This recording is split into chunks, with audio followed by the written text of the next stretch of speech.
Ang mga ahente ng real estate ay nakikipagtulungan sa mga mamimili upang maunawaan ang kanilang mga kagustuhan, budget, at mga partikular na kinakailangan para sa isang ari-arian. Ginagamit ng mga ahente ang kanilang kaalaman sa lokal na merkado ng real estate upang matukoy ang mga angkop na property na tumutugma sa pamantayan ng mamimili. Kabilang dito ang mga property na nakalista sa market at kung minsan ay mga pagkakataon sa labas ng market.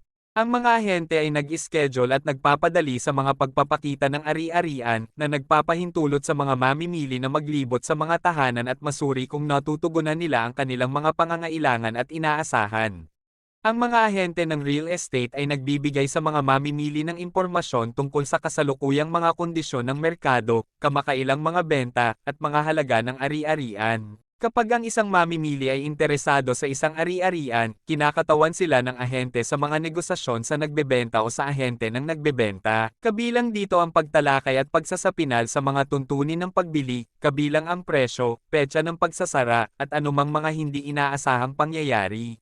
Tinutulungan ng mga ahente ang mga mamimili sa paghahanda at pagsusumite ng mga alok na tinitiyak na natutugunan ang lahat ng kinakailangang papeles at mga legal na kinakailangan. Ipinapaliwanag din nila ang mga tuntunin ng kontrata sa mamimili.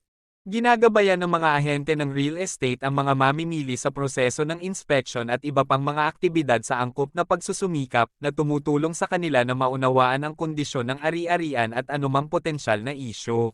Patuloy na sinusuportahan ng mga ahente ang mga mamimili sa pamamagitan ng proseso ng pagsasara, tinitiyak na nakukumpleto ang lahat ng kinakailangang dokumentasyon, at nakikipag-ugnayan sa ibang mga profesional, gaya ng mga abogado at mga broker ng mortgage.